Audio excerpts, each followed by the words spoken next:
3장 6절 제너릭 서블릿의 사용.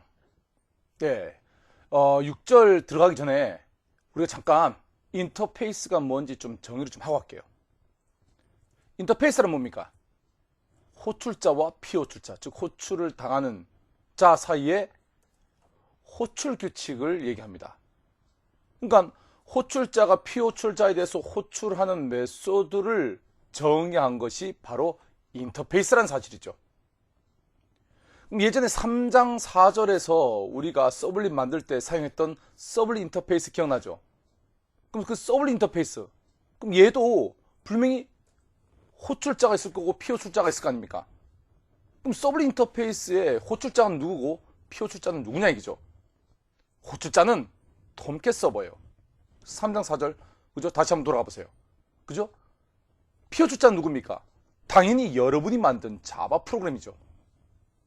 이렇게 톰캣 서버와 자바 프로그램 사이에 호출 규칙을 정의한 것이 바로 서블릿 인터페이스라는 거예요. 즉 인터페이스는 이렇게 호출자와 피호출자 사이에 호출 규칙을 정의할 때 사용하는 문법이 바로 인터페이스라는 거예요. 여러분이 앞으로 자바 어떤 프로그램을 개발하든 어떤 매뉴얼을 보든 어떤 API를 보든 간에 인터페이스를 딱 만난다. 그럼 여기 머릿속에 딱 떠올려야 돼요. 아, 누가 호출자고 누가 피호출자인지. 자, 우리 서블릿 인터페이스에 호출 규칙을 정의한다는데 호출 규칙이 몇 개였죠? 그렇죠. 5개였습니다. init, 서비스, 디스트로이, getSubInfo, getSubConfig 5개의 메소드였어요. 그 중에서 여러분 중요한 게 바로 이 3개의 메소드예요. init, 서비스, 디스트로이. 이 메소드는 서블릿의 생성과 실행 소멸, 즉 서블릿 인생, 우리는 그걸 영어로 라이프 사이클이라고 보통 많이 표현합니다. 외국에서는. 우리나라 말로는 보통 이걸 생명주기라고 그러죠. 이 서블릿의 생명주기와 관련된 메소드로서 아주 중요하죠. 그중 init는 인스턴스 생성 후 딱 한 번 호출되는 메소드로서 주로 이 init는 어떤 코드를 작성하느냐, 서비스를 준비하는 코드를 이 init 메소드에 작성합니다. 왜? 인스턴스가 생성하자마자 딱 한 번 최초로 호출되는 거니까 실제 서비스를 수행하기 전에 뭔가 서비스를 준비하는 코드, 뭔가 데이터베이스에 연결한다거나 이런 자원을 생성한다거나 이런 것들을 하기가 딱 좋거든요.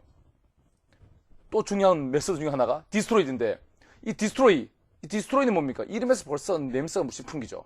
서버 및 웹 애플리케이션을 종료하기 바로 직전에 호출해요. 종료한 후에는 호출할 수 없는 거죠, 당연히. 종료하기 직전에 호출하는 거니까 당연히 이 메소드 안에는 어떤 코드를 넣습니까? 그렇죠. 서비스를 마무리하는 코드를 넣는 거예요. init라는 메소드에서 자원을 준비했다면 이 디스트로이 메소드에서 그 자원을 해제하는 코드를 넣는 거죠. 가장 중요한 메소드, 바로 서비스 메소드. 이 서비스 메소드는 클라이언트가 요청할 때마다 호출하는 메소드로서 당연히 이 메소드에는 어떤 코드가 들어가죠? 자바 프로그램이 해야 할 일, 그 코드가 여기에 들어간다는 사실입니다. 이렇게 서블릿 인터페이스를 구현한 이 자바 프로그램을 우리는 뭐라고 부르냐? 서블릿 클래스라고 얘기를 합니다. 자, 서블릿 클래스 다시 한번 정리해 볼게요. 서블릿 클래스는 서블릿 인터페이스를 구현한 자바 프로그램을 얘기한다. 우리가 3장 4절에서 서블릿 만들기 위해서 예제로 만들었던 그 헬로 월드가 바로 서블릿을 구현한 자바 프로그램이다. 자, 인터페이스를 구현한다는 뜻은 그 인터페이스에 선언된 메소드를 모두, 인터페이스에 정의된 메소드를 모두 구현한다는 얘기예요. 만든다는 얘기죠. 그래서 헬로 월드도 서블릿 인터페이스에 선언된 5개, 서블릿 인터페이스에 선언된다는 표현보다는 정의된다는 표현이 낫겠네요. 서블릿 인터페이스에 정의된 5개의 메소드를 이렇게 헬로 월드에서 구현했습니다. 당연히 가장 중요한 건 뭡니까? 서비스 메소드죠. 그럼 나머지 4개 메소드 뭡니까? 사실상 이거는 구현 안 해도 되는 메소드예요. 그러니까 필요할 때만 구현하면 되는 거예요. init는 이 헬로 월드 인스턴스가 생성될 때 딱 한 번 호출되는 거니까 생성자처럼 뭔가 서비스를 준비할 필요가 있을 때 그때 init 메소드가 필요한 거 아닙니까? 여기에 그때 코드를 작성하면 되는데 그거 할 거 없다면 굳이 저 구현할 필요 없거든요. 디스트로이 메소드 똑같지 않습니까? 뭔가 자원을 해제할 게 있다. 서비스를 종료하기 전에 마무리할 게 있다. 그러면 그런 코드들을 저희 디스트로이에 넣으면 되겠지만 만약 없다면 저 디스트로이 구현할 필요 없거든요. 그럼에도 불구하고 저 4개 메소드를 반드시 구현해야 된다는 자체가 번거롭고 불편한 일이죠. 그래서 이 자바에서는 제너릭 서블릿이라는 이 추상 클래스를 제공합니다. 자, 추상 클래스인 거 보니까 직접 인스턴스를 만들어 쓰는 게 아니라 서브 클래스에게 상속해주는 그런 용도의 클래스라는 걸 알 수가 있죠. 몰랐다고요? 기억하세요. 추상 클래스란 서브 클래스들의 공통적인 속성이나 메소드를 갖고 있는 클래스로서 얘 자체가 쓰이기보다는 서브 클래스에게 그 공통 속성이나 메소드를 상속해주는 용도, 그런 용도로 클래스를 정의하고자 할 때 바로 추상 클래스로 정의하는 겁니다. 자, 됐죠? 좋아요. 이 제너릭 서브 클래스, 추상 클래스, 얘가 어떤 게 있다고, 뭘 한다고요? 그렇죠. 여러분을 대신해서 그 필요할 때만 구현해야 하는 이 init, destroy, get 서블릿, import, get 서블릿, configure, 이 4개 메소드를 이 제너릭 서블릿이 미리 구현했어요. 얘가 구현했다고. 그럼 여러분이 할 일은 뭐냐? 헬로 월드를 만들 때 굳이 서블릿 인터페이스를 직접 구현하는 게 아니라 제너릭 서블릿을 상속받으면 된다고요.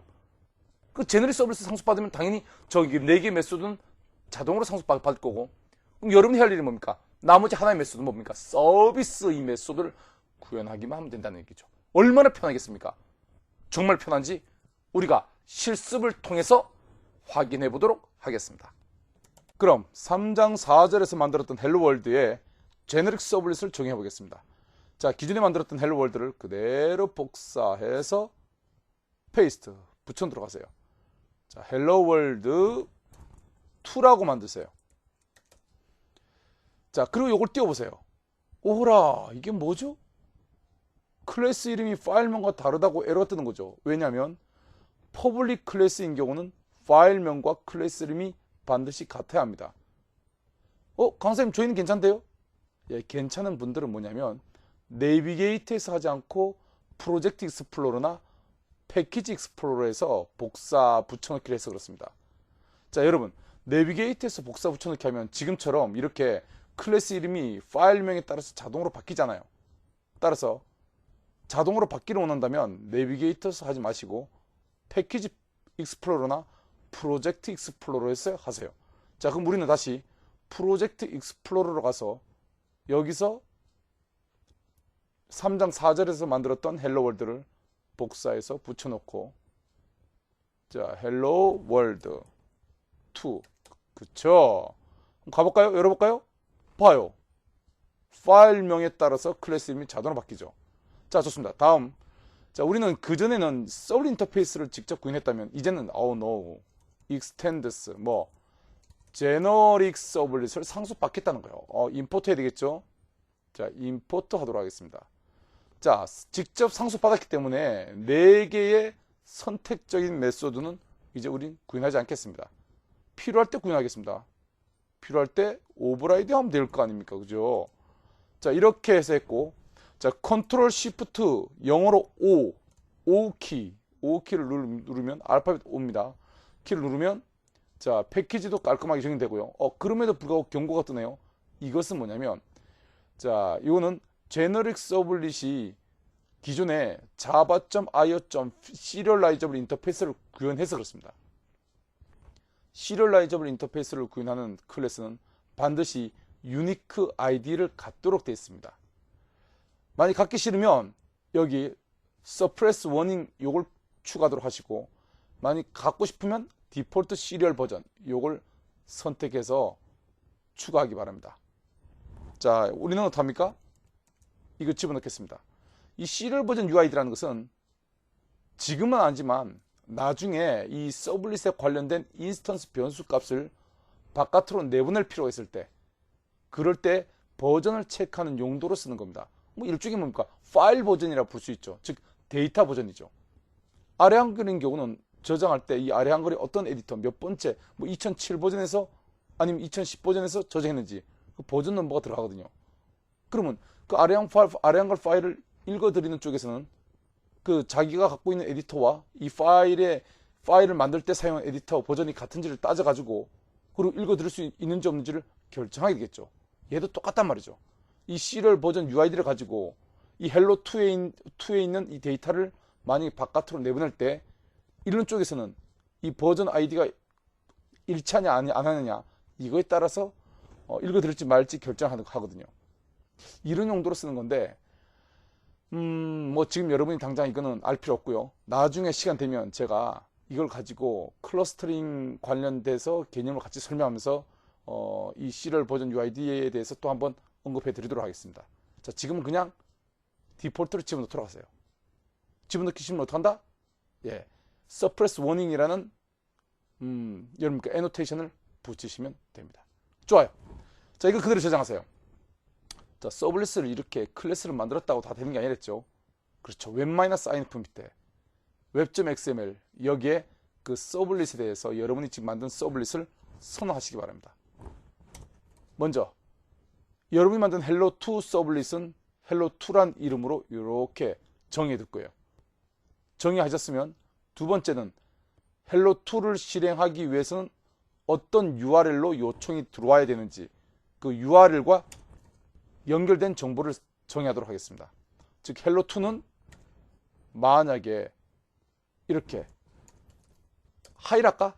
하이라고 이렇게 URL이 들어온다면 hello2를 실행하라 이런 뜻이 되겠죠. 저장하시고 항상 web.xml을 바꾸면 변경하게 되면 통캣 서버를 재시작해야 됩니다. 물론 지금 현재 저는 시작하지 않았기 때문에 그냥 바로 실행시키겠습니다. 실행시켰으면 이걸 스크롤 URL 하세요. 아니면 이렇게 콘솔 창을 좀 크게 켜서 혹시 오류가 없는지 항상 확인하세요. 확인해서 오류가 없음을 확인했으면 그 다음 어떻게 합니까? 예. 브라우저를 띄워서 테스트를 해보겠습니다. http:/localhost: 9999 아이고 9 그 다음 무엇입니까? 웹 어플리케이션 이름 뭐죠? 웹03 그 다음 뭡니까? URL 서블릿 URL hello2에 대해서 어떻게 했죠? 하이라고 했죠. 오케이 이거 엔터를 치겠습니다. 오! 바로 밑에 보세요. 그죠? 서비스라는 이 문구가 출력된 거 보니까 서비스 메소드가 호출된 거죠. 다시 리프레시 할 때마다 출력되는 걸 확인할 수 있습니다. 왜? 우리가 그렇게 프레임 짰잖아요. 다시 한번 볼까요? 우리 소스 봐요. 헬로 월드 2 딱 보니까 서비스 메소드가 호출되면 system.out.println 해가지고 콘솔 창으로 서비스를 출력하게끔 했죠. 오케이. 제네릭 서블릿을 상속받아서 서블릿을 만드는 걸 테스트했습니다. 이번에는 계산기 서블릿을 작성해 보도록 하겠습니다. 요것도 실제 기존에 우리가 레슨 1에서 자 레슨 1 웹에서 이미 테스트했던 거죠. 여기 있는 캘큘레이터 서블릿을 그냥 그대로 복사해 갖고 올게요. 복사해 갖고 와서 그 다음에 여기에 페이스트 붙여놓도록 하겠습니다. 볼까요? 소스만 한번 분석해 볼게요. 자, 똑같죠? 제너릭 서블릿을 상속받아서 캘큘레이터 서블릿을 만들었고요. 그리고 요거 보세요. 요거. 이게 중요한데 요게 suppress warning 해가지고 이게 시리얼 버전 UID 대신 이걸 집어넣게 되면 한마디로 이거죠. 야 컴파일러 야 시리얼 버전 UID 이거 없더라도 경고 띄우지 마. 이 뜻이 되죠. 오케이. 그 다음에 이게 재밌는데 이게 바로 뭐냐면 웹 서블릿 애노테이션을 이렇게 주게 되면 여러분이 굳이 이 서블릿을 만들고 난 다음에 웹.xml에 이렇게 서블릿을 선하고 또 서블릿 URL 매핑 또 이렇게 또 넣어줘야 되는 작성해줘야 되는 이런 번거로움을 피할 수가 있습니다. 자, 이 웹 서블릿 애노테이션을 쓰는 거에 대한 자세한 것은 여러분 책에 3.6.9에 나와 있으니까 요거 책을 꼭 보도록 하세요. 좋아요. 뭐 간단하게 설명 좀 할게요. 자, 얘 똑같죠. 당연히 서비스 메소드를 구현했고요. 첫 번째 나오는 게 뭡니까? 그렇죠. 파라미터 정보 중에서 OP로 넘어오는 파라미터 그걸 꺼내라는 거죠. 이때 리퀘스트 파라미터 이 리퀘스트 객체에 있는 도구 어떤 도구? getParameter라는 이 도구를 사용하고 여기에 클라이언트에서 넘어오는 파라미터 이름을 주게 되면 그 파라미터로 넘어온 값을 리턴합니다. 또한 똑같죠. 또 리퀘스트 객체에 대해서 getParameter 호출해서 v1이라는 이름으로 넘어오는 거, v2라는 이름으로 넘어오는 거. 다만 이 getParameter가 리턴하는 것은 스트링입니다. 스트링이기 때문에 이걸 숫자로 바꿔주기 위해서 우리는 integer.parseInt라는 요 메소드를 호출했어요. 그러니까 request getParameter의 리턴 값에 대해서 parseInt 해버리면 문자열을 숫자로 바꿔서 리턴합니다. 그리고 임시로 이제 임시 변수 하나 준비했죠. 로컬 변수, 즉 v1, v2의 계산 결과를 담을 임시 변수를 준비했습니다. 그리고 여기에 딱 요 보시는 게 여기 뭐냐면 클라이언트에게 응답할 때 이거 이런 뜻이죠. 우리가 클라이언트에게 응답할 그 데이터가 어떤 포맷으로 되어 있느냐 이걸 알려주는 거죠. 클라이언트에게 응답할 데이터는 텍스트 포맷으로서 HTML 형식으로 작성되어 있다. 그리고 세미콜론 찍고 난 다음에 뒤에 나오는 요거는 뭐냐면 이거죠. 이 클라이언트 쪽으로 데이터를 보낼 때 어떤 형식으로 인코딩해서 보낼 것이냐 이거에 대한 문제죠. 자, 클라이언트 이 계산 결과를 이렇게 출력할 때 어떻게 한다? 그냥 출력하지 않고 이렇게 UTF-8로 인코딩해서 보내겠다 이런 뜻이 됩니다. 자, 이제 출력을 하기 위해서 우리 출력 스트링 필요한데 리스판스 객체의 getWrite라는 걸 호출하면 얘가 출력을 할 수 있도록 웹브라우저 쪽으로 출력할 수 있도록 출력 스트림 객체를 리턴합니다. 이 프린트 라이트를 객체 리턴하죠. 우리는 얘를 가지고 출력할 수 있는 거예요. 자, 좋아요. 먼저 오퍼레이터가 뭐냐 따라서 더하기냐 빼기냐 곱하기냐 나누기냐 따라서 계산을 했고 특히 나누기인 경우는 만약 v2 값이 0인 경우는 0으로 나눌 수 없습니다 라고 웹브라우저 쪽으로 출력하도록 했고요. 그렇지 않고 정상적으로 계산했을 때는 v1 공백 오퍼레이터 공백 v2 그 다음에 equal 그 다음에 결과를 이렇게 브라우저 쪽으로 출력하도록 했습니다.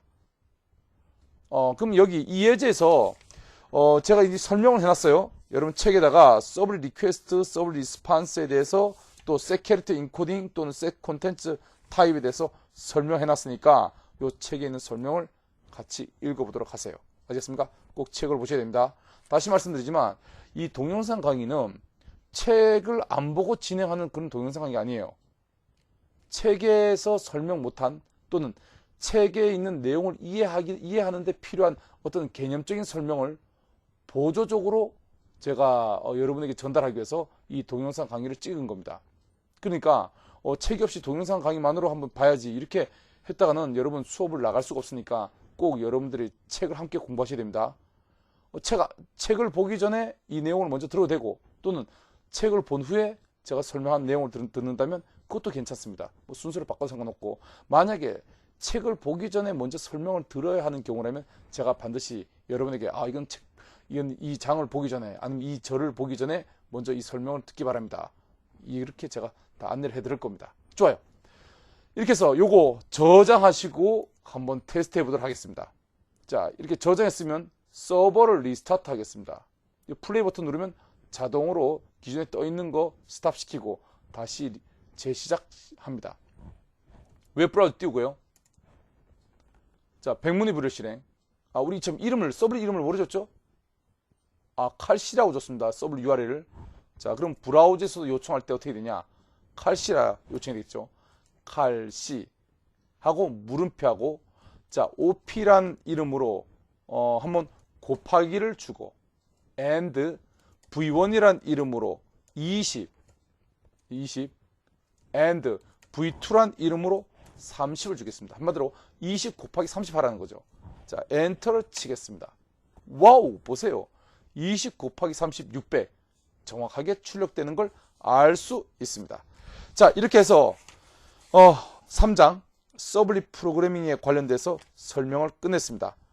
여러분들이 제 강의와 더불어서 책을 같이 읽게 되면 3장이 완벽하게 여러분이 이해가 될 겁니다.